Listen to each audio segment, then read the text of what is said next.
Hello दोस्तों, नमस्ते नमस्कार। वेलकम टू गौरव जी के booster doses and target with Gaurav Kumar में सभी का हार्दिक स्वागत करता हूं। और जैसा कि आज हमारे सामने आप लोग देख रहे हैं कि एक नया टॉपिक लेके आया हूं।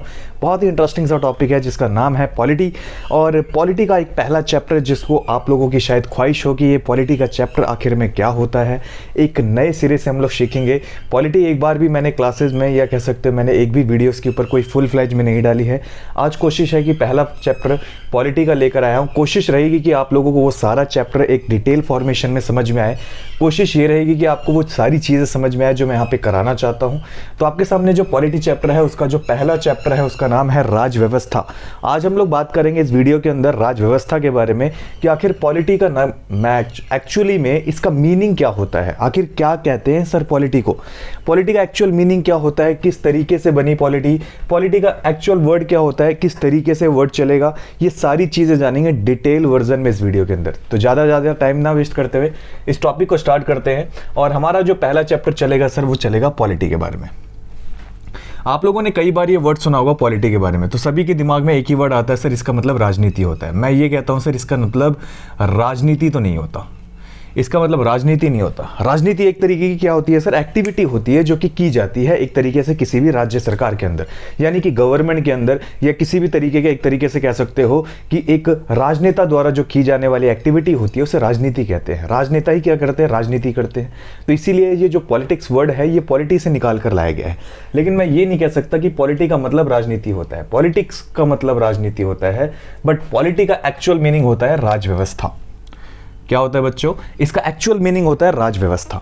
हम लोगों को कभी भी ध्यान नहीं हुआ होगा कि पॉलिटी का एक्चुअल मीनिंग राज व्यवस्था होता है सर। हाँ, इसी का चैप्टर का नाम ही राज व्यवस्था है।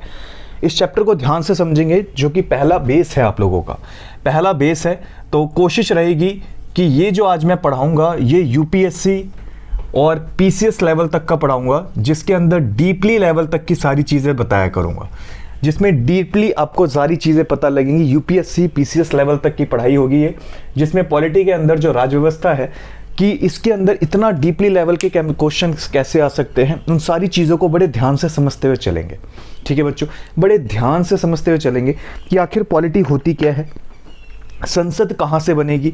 हम लोग डायरेक्ट टॉपिक उठा लेते हैं संसद पार्लियामेंट के बारे में, लेकिन पार्लियामेंट का बेस क्या है सर, पार्लियामेंट आई कहाँ से, तो वो भी सारी चीज़ें जानेंगे इस वीडियो के अंदर। और वो भी चीज़ें जानेंगे कि कौन कौन से आर्टिकल के अंदर क्या क्या चीज़ें खत्म की गई। ठीक है जी बच्चों, चलो स्टार्ट करते हैं।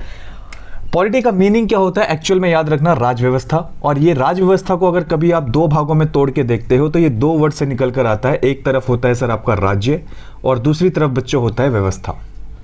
एक तरफ होता है राज्य और दूसरी तरफ होता है सर व्यवस्था। राज्य का मीनिंग यहाँ पे किसी भी, याद रखना, किसी भी स्टेट से नहीं है। इसका मतलब किसी स्टेट का मतलब नहीं पूछ रहा हूँ आपसे, ना ही यहाँ पर कोई जैसे स्टेट लाने की, ना ही आपको मैं ये कह सकता हूँ कि ना ही ये कोई पंजाब है, ना ही कोई ये हरियाणा है, ना ही कोई ये यूपी है, ना ही एमपी है, ना ही छत्तीसगढ़ है, ना ही कोई और स्टेट है। यानी राज्य का मतलब यहाँ पर किसी स्टेट से नहीं है बच्चों। क्या नहीं है, यहाँ पर किसी स्टेट से इसका मीनिंग नहीं है। याद रखना, यहाँ राज्य जो बोल रहा हूँ मैं, दिस इज कॉल्ड, यहाँ पे जो स्टेट होगा इसका एक्चुअल मीनिंग होता है sir this is related with any nation. ये किससे रिलेटेड है, एक नेशन से है, एक राष्ट्र से है, एक किसी देश से मतलब है इसका। याद रखना, किसी देश, किसी राष्ट्र, किसी नेशन से इसका मतलब है राज्य का। यहाँ पर मैं इस राज्य को ना ही स्टेट का दर्जा दे सकता हूँ, ना ही पंजाब, ना हरियाणा, ना यूपी, ना एमपी, ना छत्तीसगढ़। यहाँ पे जो राज्य का मीनिंग है, यहाँ से जो राज्य निकल कर आया, इसका मतलब होता है कोई भी देश, कोई भी राष्ट्र, कोई भी नेशन, कोई भी कंट्री, इसका मतलब है। अब आप लोगों से पूछना चाहूँगा, किसी भी स्टेट को, जैसे हरियाणा है, जैसे पंजाब है, ठीक है जी, या छत्तीसगढ़ है, या एमपी है, इन सबको मैं स्टेट की डेफिनेशन कैसे दे सकता हूँ, आखिर इन सबको मैं स्टेट कब कह सकता हूँ। तो बड़े ध्यान से समझना बच्चों, अगर मैं इस इंडिया के लेकर चलूँ, अगर मैं एक इंडिया लेके चलूँ तो इंडिया के अंदर आप लोग देख रहे हो कि एमपी आ जाता है, इससे ऊपर से बाउंड्री टच होती है यूपी की, और इधर देखोगे आपका हरियाणा, और इधर देखोगे आपका पंजाब, यानी कि बेसिकली सारी बाउंड्रीज टच कर रही हैं। लेकिन इन्हें मैं स्टेट कब कह सकता हूँ, सबसे बड़ी बात आती है ये, सर स्टेट का दर्जा कैसे देंगे। बड़े ध्यान से समझना, स्टेट मान के चलो, सपोज करो मैंने एक स्टेट बनाया,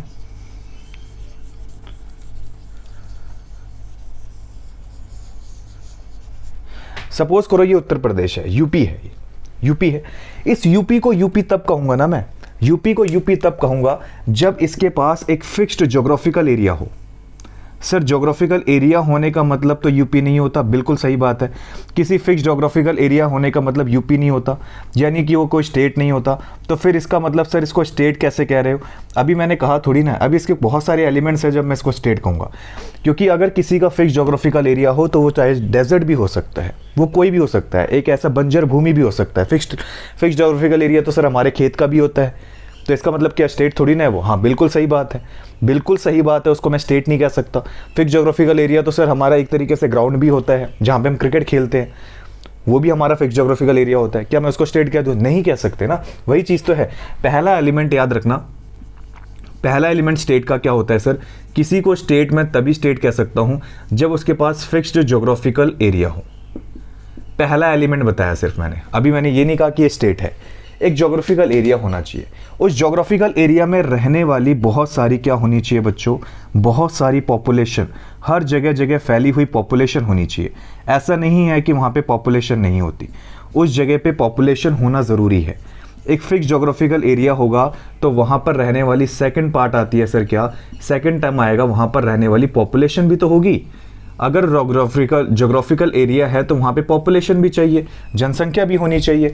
अब एक बात बताओ, अब आपके पास खेत है, खेत के पास तो खेत के अंदर तो कोई जनसंख्या नहीं रहती, तो इसका मतलब फैक्टर कट गया वो। ज्योग्राफिकल एरिया के साथ साथ अगर पॉपुलेशन है इतनी सारी पॉपुलेशन को, आप लोगों ने कभी कभार देखा होगा, आपकी बहुत बड़ी क्लास होती है तो क्लास में बहुत सारे बच्चे बैठे होते हैं। ये भी देखो एक फिक्स ज्योग्राफिकल एरिया होता है क्लास का भी, उसमें भी बहुत सारे बच्चे बैठे होते हैं, बहुत सारे बच्चे बैठे होते हैं ना। एक एक इन चीज़ों से समझाऊंगा। देखो ये पूरी क्लास हो गई, एक फिक्स ज्योग्राफिकल एरिया, पॉपुलेशन, ये सारी पॉपुलेशन हो गई।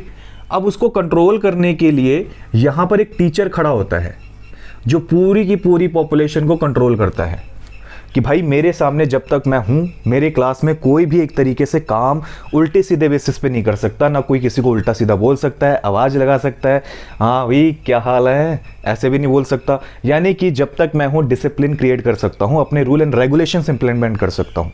बिल्कुल ठीक बात है सर। इसका मतलब सर पॉपुलेशन को कंट्रोल करने के लिए यहाँ पर कोई मेन हेड भी होगा? हाँ बिल्कुल होगी, उसी को कहते हैं गवर्नमेंट। यानी कि स्टेट को स्टेट तब कहूँगा फिक्स ज्योग्राफिकल एरिया होना चाहिए, पॉपुलेशन होनी चाहिए, पॉपुलेशन को कंट्रोल करने वाली गवर्नमेंट होनी चाहिए। गवर्नमेंट ऐसी नहीं होनी चाहिए कि वो बस चुपचाप बैठी है, अपनी पावर का इस्तेमाल नहीं कर रही, तो फिर तो वो आम जनता ही बनी। तो इसका मतलब सर गवर्नमेंट ऐसी होनी चाहिए जिसकी खुद की सवर्जिनिटी पावर हो बच्चों। सवर्जिनिटी पावर का मतलब होता है संप्रभुता, संप्रभुता होनी चाहिए उसके पास, खुद की पावर होनी चाहिए, संप्रभुता होनी चाहिए, सवर्जिनिटी होनी चाहिए। तो याद रखना, मेन गवर्नमेंट होनी चाहिए, गवर्नमेंट की खुद की पावर होनी चाहिए, पॉपुलेशन होनी चाहिए और ज्योग्राफिकल एरिया। तो मैं इसको स्टेट कह सकता हूँ? हाँ डेफिनेटली उसको स्टेट कह सकते हो। आगे समझ में? चलो बहुत बढ़िया। यानी कि स्टेट की डेफिनेशन पता लग गई सर कि मैं स्टेट को स्टेट का दर्जा तब दे सकता हूँ, स्टेट को स्टेट का दर्जा तब दे सकता हूं जब उसके पास खुद का फिक्स्ड क्या हो बच्चों? ज्योग्राफिकल एरिया हो। फिक्स्ड क्या हो? ज्योग्राफिकल एरिया हो। सेकंड पॉइंट, वहां पर रहने वाली पॉपुलेशन हो, वहां पर रहने वाली पॉपुलेशन, पॉपुलेशन को कंट्रोल करने वाली गवर्नमेंट, और गवर्नमेंट भी ऐसी जिसके पास खुद की सवर्जिनिटी पावर हो। This is called state. इसे मैं स्टेट कह सकता हूं, नेशन कह सकता हूं, कंट्री कह सकता हूं, देश कह सकता हूं। अब आते हैं व्यवस्था पे। व्यवस्था क्या होती है सर? व्यवस्था के बारे में बड़े ध्यान से समझना बच्चों। व्यवस्था का मतलब होता है किसी देश का शासन, रूलिंग, और रूलिंग हमारे देश में कौन करती है? गवर्नमेंट। तो इनडायरेक्टली बेसिस पे कहूं तो व्यवस्था यहाँ पे गवर्नमेंट की बात कर रहा है, वो गवर्नमेंट की बात कर रहा है। तो गवर्नमेंट हमारी अब 2023 से करना शुरू होती है। 2023 तक कब कर रही है सर? अभी भी एक्टिव है। कब से देश में हमारी एक सरकार आई? 1951 में। 1951 में खुद की बनी बनाई सरकार आई, जिसने अभी तक करंटली अभी तक किसकी रूलिंग चल रही है सर? अभी तक रूलिंग चल रही है गवर्नमेंट की। इसका मतलब 1951 से पहले 1900 या 16वीं शताब्दी तक, 16वीं शताब्दी से 1951 तक रूलिंग किसकी थी? ब्रिटिशर्स की थी। यानी देश पे शासन किसका था? ब्रिटिशर्स का। उससे ऊपर चले जाओगे तो आपको आएगा 712 एडी। यहाँ तक किसका शासन रहा सर? यहाँ पर तो रहा आपके मोनार्की सिस्टम। मोनार्की मतलब होता है बच्चों राजतंत्र, राजाओं का शासन चलता रहा। राजतंत्र के अंदर भी सर बादशाह, बाबर, हुमायूं, अकबर, जहांगीर जैसे राजा, शाहजहां, औरंग जैसे राजा। दिल्ली सल्तनत के अंदर सर आपके जीके तो सरल लगती है, यानी कि कौन सर, बेसिकली आपके गुलाम खिलजी, तुगलक, सैयद लोदी वाले राजाओं का वारन। यानी कि ये सारे के सारे जो हैं सर, इन सब का तंत्र चलता था। लेकिन करंट में आज किसका तंत्र चलता है? आज शासन चलता है गवर्नमेंट का। तो हमें गवर्नमेंट के अकॉर्डिंग बात करनी है कि गवर्नमेंट का शासन आज देश में कैसा चल रहा है। इन्हीं चीज़ों पे बात करेंगे बच्चों कि गवर्नमेंट का शासन कैसा चलता है। इन्हीं को शासन व्यवस्था बोला गया, इन्हीं को गवर्नमेंट व्यवस्था बोला गया। शासन व्यवस्था को किस बेसिस पे तोड़ा जाएगा वो बड़े ध्यान से समझना। सरकार बड़ी 3 तरीके से शासन व्यवस्था करती है। सरकार अपने शासन व्यवस्था को, अपनी पावर को 3 हिस्सों में बांटती है। वो 3 हिस्से कौन से होते हैं, बड़े ध्यान से समझेंगे। पहली शासन व्यवस्था को बोलते हैं बच्चों विधायिका। क्या बोलते हैं? विधायिका कहते हैं बच्चों, विधायिका। विधायिका को इंग्लिश में बोलते हैं लेजिस्लेचर। क्या बोलेंगे बच्चों? लेजिस्लेचर। विधायिका यानी पहली की पार्ट लेजिस्लेचर। सेकंड आएगी कार्यपालिका। कार्यपालिका हिंदी में क्या बोलते हैं सर इसको? कार्यपालिका को हिंदी में, इंग्लिश में बोलते हैं एग्जीक्यूटिव। एग्जीक्यूटिव बच्चों, एग्जीक्यूटिव कहेंगे इसको। एग्जीक्यूटिव के बाद बच्चों आती है लास्ट अपनी न्यायपालिका। हमारे देश की गवर्नमेंट ने अपने अपने कामों को 3 हिस्सों में बांट दिया, कार्यपालिका, विधायिका और आपकी न्यायपालिका, जिसे आप लोग कहते हैं जुडिशरी।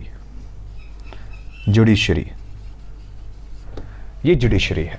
ठीक है बच्चों, अगर हम बात करते हैं विधायिका, एग्जीक्यूटिव, जुडिशरी का मेन एक्चुअल काम क्या होता है, देखो ध्यान से। लेजिस्लेचर में LE लिखा आ रहा है, LE, ले से बना सर लॉ। ले से बना क्या बच्चों? लॉ। यानी कि लेजिस्लेचर का काम क्या होता है? लॉ मेकिंग करना। लॉ मेकिंग का मतलब होता है बच्चों कानून बनाना। Formation of law making, formation of law, यानी कानून बनाने का काम कौन करती है? कानून बनाने का काम कौन करती है सर? लेजिस्लेचर करेगी आपकी। इसका काम होता है सर क्या? कानून बनाना, कानून व्यवस्था को देखना। एग्जीक्यूटिव का एक्चुअल काम क्या होता है सर? जो बना हुआ कानून है उसे इंप्लीमेंट करना, उसे फॉर्मेशन करना, फॉर्मुलेशन करना, इंप्लीमेंट करना, लागू करना। ये कौन करती है सर? आपकी एनफोर्समेंट ऑफ लॉ का काम कौन है सर? एग्जीक्यूटिव करेगी। एग्जीक्यूटिव का एक्चुअल काम क्या होता है sir? Enforcement of law. Enforcement of law, बने हुए कानून को लागू करने का काम कार्यपालिका करती है। सबको अपने अपने काम पता है, आपके घर के अंदर भी सबको अपने अपने काम पता है। मम्मी को क्या काम करना है, मम्मी को पता है। पापा को क्या काम करना है, पापा को पता है। बच्चों को क्या काम करना है, बच्चों को पता है। तो पावर सबकी अपनी क्या है? डिवाइडेड है। पापा कह दे कल से मैं स्कूल जाऊंगा, मम्मी कह दे कल से मैं अपने ऑफिस जाऊंगी, और बच्चे कह दे कल से हम लोग क्या करेंगे, घर में खाना बनाएंगे। तो क्या काम डिवाइडेड है? काम अगर डिवाइडेड नहीं होता तो आपस में लड़ाइयाँ पैदा होती है। तो इसीलिए काम को डिवाइड कर दिया ताकि आप अपना अपना काम करो, कोई किसी के काम में दखल अंदाजी नहीं देगा। तो सबकी पावर, गवर्नमेंट ने अपनी 3 हिस्सों में पावर बांटी। न्यायपालिका का एक्चुअल काम क्या होता है बच्चों? न्याय करना, और इसने बनाए हैं जुडिशियल लॉज। जुडिशियल लॉज बनाती है ये, ठीक है जी। न्यायिक कानून बनाना, न्यायिक कानून बनाना बच्चों। न्यायिक कानून कौन बनाएगी? आपकी न्यायपालिका बनाएगी। ये होती है सर आपकी क्या? शासन व्यवस्था की 3 टर्म्स, 3 पिलर्स हैं आपके। There are the 3 pillars of ruling of government, legislature, executive and judiciary. यानी कि हमारे अगर हम बात करें तो गवर्नमेंट के शासन करने के 3 स्तंभ कौन से होते हैं? विधायिका, कार्यपालिका और न्यायपालिका। इनके आधार पर काम करती है। इसके अंदर भी सबसे मेन काम होता है सर, सबसे पहला वाला विधायिका वाला। विधायिका के बारे में बड़े ध्यान से समझेंगे, इसको थोड़ा सा मिटा देते हैं। चलो, विधायिका के बारे में 3 बेसिस पे काम समझेंगे, क्योंकि विधायिका वाला मेन काम आपकी सेंट्रल गवर्नमेंट करती है बच्चों। कौन करती है? Central government. कौन करेगी? सेंट्रल गवर्नमेंट करेगी सर। जब भी सेंट्रल गवर्नमेंट करती है तो सेंट्रल गवर्नमेंट अपनी पावर्स को 2 हिस्सों में बांटती है। विधायिका के अनुसार अपने हिस्सों को 2 हिस्सों में बांटती है, अपनी पावर्स को 2 हिस्सों में। और यहाँ पर जो सरकार होती है वो 2 तरीके की सरकार होती है जो नियम कानून बनाती है। एक होती है सेंट्रल गवर्नमेंट बच्चों, एक होती है सेंट्रल गवर्नमेंट, और एक होती है आपकी स्टेट गवर्नमेंट, जिसे आप लोग कैसे हो, जिसको आप लोग कह सकते हो प्रोविंस। प्रोविंस यानी प्रांत, प्रांत यानी आज के टाइम में इन्हें राज्य बोलते हैं। जैसे यूपी को क्या बोलते हैं बच्चों? यूपी को बोलते हैं यूनाइटेड प्रोविंस। सीपी को क्या बोलते हैं? सीपी को बोलते हैं सेंट्रल प्रोविंस, यानी कि Madhya Pradesh. Central province, western province, UP, united province, कई सारे प्रोविंस बनाए गए थे। ठीक है जी। तो यहाँ पर सेंट्रल गवर्नमेंट जो है और स्टेट गवर्नमेंट जो है, इन्होंने अपनी अपनी पावर्स को अलग अलग, ये पूरे देश के अंदर कानून बनाएगी, ये राज्यों के अंदर कानून बनाएगी। ये लेजिस्लेचर का पार्ट होता है, हाँ बिल्कुल ये लेजिस्लेचर का पार्ट होता है। सेंट्रल गवर्नमेंट जो बनाती है वो पूरे देश में कानून बनाएगी। किसके आधार पे बनाएगी वो देख लो। सेंट्रल गवर्नमेंट जो पूरे देश के लिए कानून बनाती है वो संसद के आधार पे बनाती है। और यहाँ पर जो काम एक्टिव होता है सेंट्रल गवर्नमेंट द्वारा, वो पार्लियामेंट एक्टिव होती है। कौन एक्टिव होती है बच्चों? पार्लियामेंट एक्टिव होगी, संसद करेगी। संसद ने अपनी पावर को 3 हिस्सों में तोड़ा हुआ है। संसद अपनी पावर को कितने हिस्सों में तोड़ेगी बच्चों? 3 हिस्सों में। याद रखना, संसद के भाग पूछा जाए, पार्ट पूछा जाए तो आप बोलोगे सर 3 होते हैं। चैम्बर्स पूछे जाए यानी सदन कितने होते हैं? चैम्बर 2 होते हैं। भाग की बात करोगे तो 3, चैम्बर यानी सदन की बात करोगे तो 2। यहां तक कि किसी को कोई डाउट? चलो बहुत बढ़िया। 3 भाग की बात करते हैं, फिर सदन की बात करेंगे। 3 हमारे भाग कौन से होते हैं सर? पहली होती है लोकसभा, दूसरी पहली होगी राज्यसभा ले लेते हैं, दूसरी होगी लोकसभा, और तीसरी होगी आपकी, तीसरा होगा प्रेसिडेंट। प्रेसिडेंट बड़े ध्यान से समझेंगे। इसी राज्यसभा को बच्चों इधर लिख देता हूं थोड़ा सा ऊपर। इसी राज्यसभा को उच्च सदन के नाम से भी जानते हैं। उच्च सदन इंग्लिश में क्या बोलते हैं sir? Upper house. Upper house कहते हैं। ठीक है बच्चों, इसी को अपर हाउस के नाम से भी जाना जाता है। इसी अपर हाउस को हम लोग क्या बोलते हैं सर? इसी अपर हाउस को क्या बोलते हैं? राज्यसभा भी बोलते हैं, अपर हाउस भी बोलते हैं, उच्च सदन भी बोलते हैं, सेकेंडरी चैम्बर भी बोलते हैं।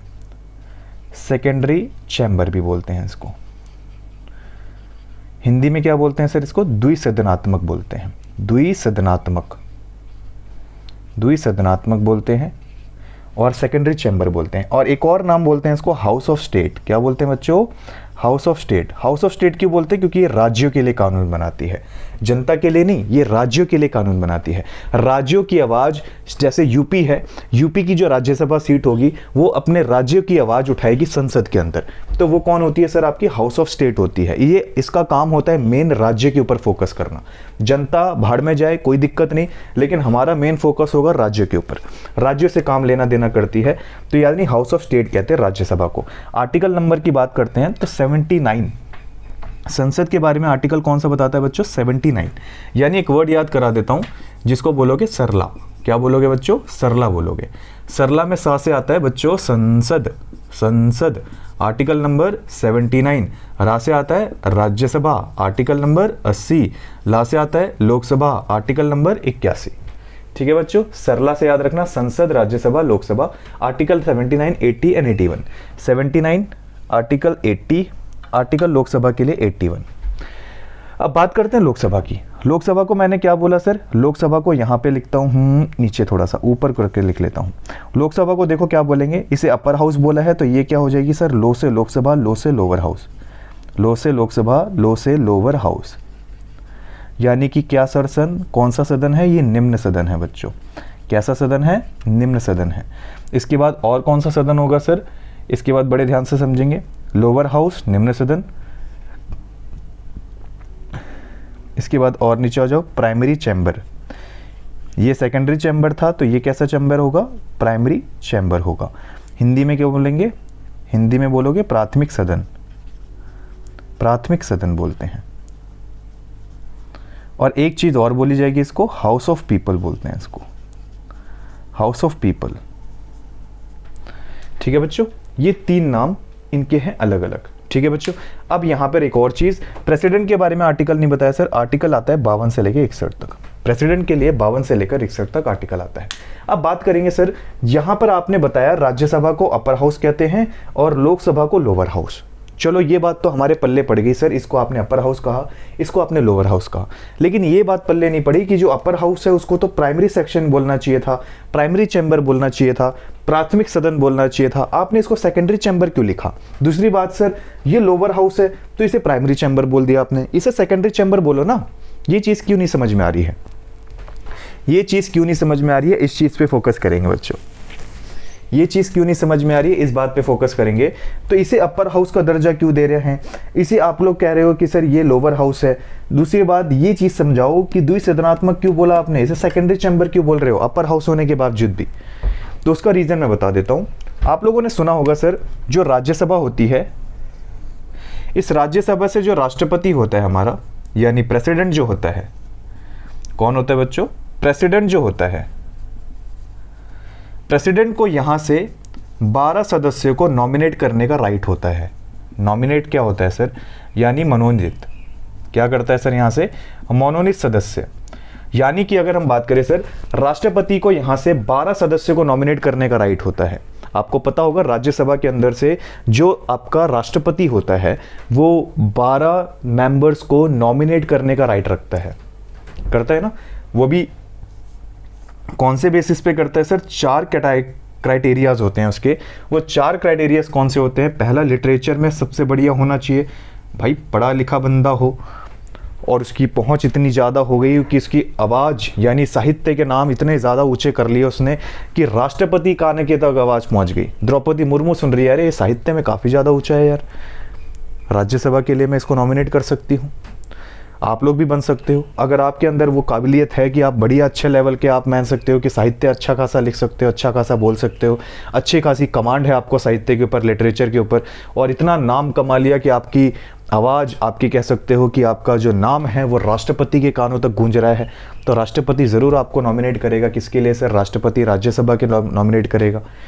अगर आप लिटरेचर में चलो रह गए, छूट गए किसी एंगल से, तो आपकी कला कोई हो आपके अंदर, कोई ऐसा आर्ट हो आपके अंदर जो आपका इतना मशहूर बना दे कि आपके राष्ट्रपति तक आपकी आवाज़ या कह सकते हो राष्ट्रपति तक आपका नाम पहुंच जाए, तो आप लोग एक तरीके से एलिजिबल हो।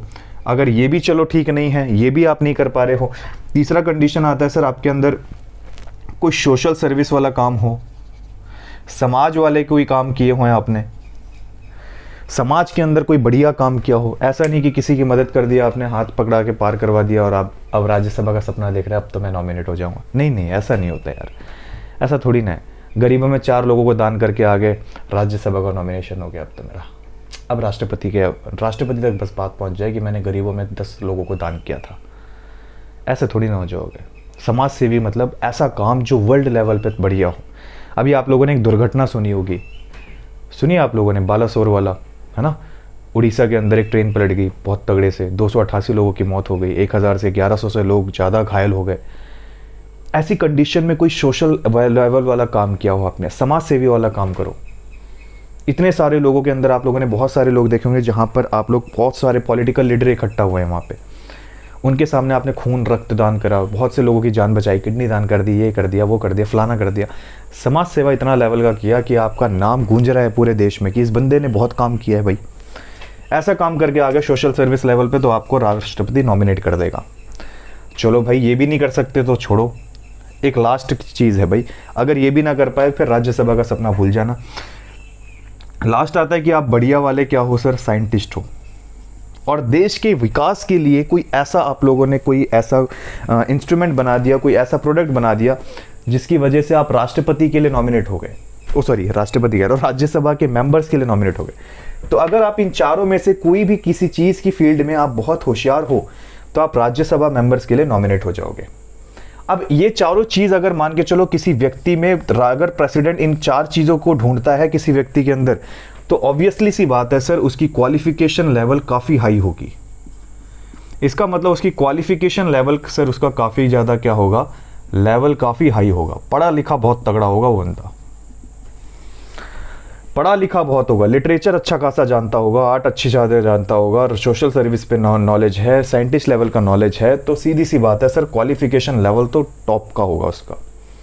और जिसका क्वालिफिकेशन लेवल टॉप का होता है तो आपको तो सर उच्चतम मार्ग दे दिया जाता है, बड़ी उत्तम। आप लोग मान के चलो आप क्लास में फर्स्ट आए हो, टीचर कहता है अति उत्तम, उच्च सब कह सकते हो, उच्च नाम दे देगा, उत्तम उत्तम उत्तम।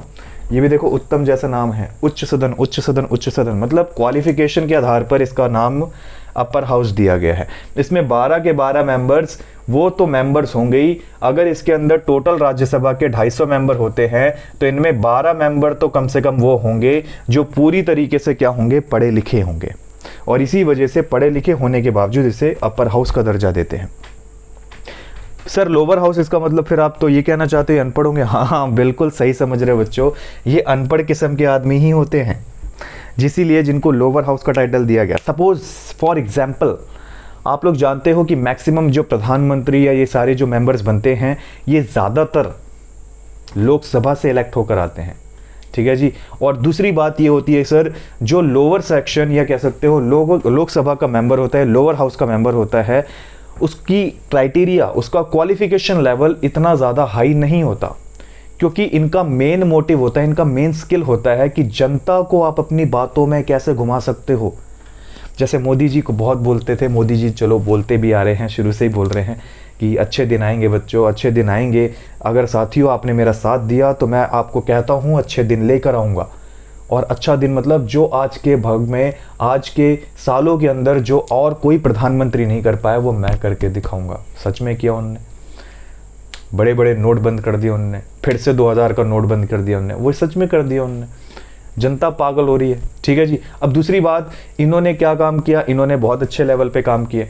जनता को एक बेसिकली वही बंदा क्या कर सकता है, बेवकूफ़ बना सकता है जो ज़्यादातर क्या हो, अनपढ़ किस्म का हो। सर नहीं, ऐसा तो आप गलत बोल रहे हैं, पढ़े लिखे भी बना लेते हैं, मानता हूँ ये चीज़, लेकिन झूठ बोलने की पावर पढ़े लिखों में कम होती है, अनपढ़ों में ज़्यादा होती है, वो बोल लेते हैं झूठ, ठीक है जी। और बेसिकली ये मान के चल सकते हैं सर, ये जो होते हैं ये अपने क्राइटेरिया के आधार पर पूरी तरीके से पब्लिक को कन्विंस कर सकते हैं। आप लोग देखते हो वोटिंग के टाइम पीरियड में कितना ज़्यादा लालच देते हैं जनता को, यहाँ खिला देंगे, वहाँ खिला देंगे, दारू बटवाएंगे, ये सारी चीज़ें करेंगे। जब तक उनको वोट ना मिल जाए तब तक जनता के लिए गिरे रहते हैं, क्योंकि उन्हें पता है जनता हमें खड़ी कर सकती है। और ऐसे बंदों को भर्ती किया गया लोकसभा के अंदर। ऐसी स्किल्स सिर्फ लोकसभा मेंबर्स के अंदर हो सकती थी, इसीलिए लोकसभा जो मेंबर्स को इलेक्ट किए जाते हैं वो ज़्यादातर अनपढ़ होते हैं, और इसी वजह से इनको लोअर हाउस का कैटेगरी दिया गया। लोअर हाउस कहते हैं इसके अंदर, ठीक है जी। लोकसभा यानी लोगों के लिए आवाज़ उठाई गई, लोअर हाउस यानी कि निम्न सदन क्यों बोला गया, according to qualification of details, education qualification के आधार पर इनको क्या बोला गया, लोअर हाउस। इनके अंदर कोई पढ़ाई लिखाई का क्राइटेरिया नहीं होता, 10वीं 12वीं, कोई 5वीं 6वीं 7वीं 8वीं कुछ नहीं चाहिए, मेंबर हो गए लोकसभा के आप। लेकिन पढ़ाई का कोई क्राइटेरिया नहीं, 25 साल उम्र होनी चाहिए, बस ये याद रखना, इंडियन सिटीजन होना चाहिए, मेंटली डिस्टर्ब नहीं होना चाहिए, गवर्नमेंट एम्प्लॉय नहीं होना चाहिए, बस आप member become of Lok Sabha. Primary क्यों बोलते हैं सर, प्राइमरी इसलिए बोलते हैं, इसका सबसे बड़ा रीज़न होता है क्योंकि ये जनता के लिए आवाज़ उठाता है सर। और हमारी डेमोक्रेसी का रूल भी यही कहता है कि डेमोक्रेसी का मतलब भी यही होता है सर, लोकतंत्र। और लोकतंत्र का मतलब भी आप जानते हो, लोगों का शासन चलना चाहिए। और लोगों की आवाज़ कौन पहुंचा रहा है सर, लोकसभा, यानी कि आपकी कौन बता रही है सर, लोकसभा पहुंचा रही है। लोक का मतलब क्या होता है, लोग, और यहाँ पे भी लोक का मतलब क्या होता है, लोग। लोगों का शासन, लोगों की सभा, यानी कि लोगों की सभा के लिए आवाज़ कौन उठा रहा है, लोकसभा उठा रही है, इसीलिए से प्राथमिक सदन कहते हैं, प्राइमरी चैम्बर। ठीक है बच्चों, समझ में आ गया दोनों क्राइटेरियाज में अपर हाउस लोअर हाउस क्यों कहा जाता है, प्राइमरी चैम्बर क्यों बोलते हैं और इसे सेकेंडरी चैम्बर क्यों बोलते हैं। क्लियर है चीज़। ये राज्यों की आवाज़ उठाता है, ये लोकसभा याद कह सकते हो लोगों की आवाज़ नहीं पहुंचाता, इसलिए सेकेंडरी चैम्बर रह गया। ये लोगों की आवाज़ उठाता है, इसलिए प्राइमरी चैम्बर है। आओ, ये बात तो रही सर आपकी कुछ क्राइटेरिया बेसिस पे जो आपको मैंने समझाने की कोशिश की। कोई डाउट तो नहीं होगा, आशा करता हूँ सभी को समझ में आ रहा होगा। प्रेसिडेंट की बात करें सर, प्रेसिडेंट का मेन काम आपको बता दिया, he is the head of the parliament. क्या होगा सर, ये हेड ऑफ पार्लियामेंट कहते हैं इसको, हेड ऑफ पार्लियामेंट। ठीक है जी, इनका भी मेन काम होगा, हम लोग बाद में बात करेंगे। आते हैं स्टेट प्रोविजंस के अंदर, जिसे हम लोग कहते हैं सर क्या, स्टेट प्रोविजंस का मतलब यहाँ पर आपकी आती है स्टेट लेजिस्लेचर। स्टेट लेजिस्लेचर किसे बोलते हैं सर, स्टेट लेजिस्लेचर बोलते हैं बच्चों राज्यों का विधानमंडल, राज्यों का विधानमंडल। यहां पे बात करते हैं राज्यों के विधानमंडल की। राज्यों के विधानमंडल को 3 हिस्सों में बांटा गया बच्चों। सर ये भी 3 हिस्सों में, हाँ बिल्कुल। जो काम सेंट्रल गवर्नमेंट करती है एक पूरे देश के अंदर, वही काम स्टेट गवर्नमेंट करती है पूरे राज्यों के अंदर। इसमें भी आपका अपर हाउस आएगा सर, अपर हाउस आएगा इसमें भी, अपर हाउस। इसमें भी आपका लोअर हाउस आएगा बच्चों, लोअर हाउस। और इसमें आपका आएगा प्रेसिडेंट की जगह गवर्नर। स्टेट में कौन काम करता है, गवर्नर काम करता है सर, गवर्नर। राज्यों के विधानमंडल के बारे में आर्टिकल कौन सा लगता है बच्चों, 168। अपर हाउस के अंदर, यानी कि अपर हाउस कौन सा है सर, यहाँ पे लेजिस्लेटिव काउंसिल बोलते हैं अपर हाउस को, यहाँ पे लेजिस्लेटिव बच्चों काउंसिल होगी, यहाँ पे काउंसिल कहेंगे। और यहाँ पे आएगी सर आपकी लेजिस्लेटिव असेंबली, लेजिस्लेटिव असेंबली कहेंगे यहाँ पे। सर हिंदी में बता दो, लेजिस्लेटिव काउंसिल को हिंदी में कहते हैं विधान परिषद, यानी Vidhan Parishad sir upper house होता है, हाँ यहाँ पे विधान परिषद अपर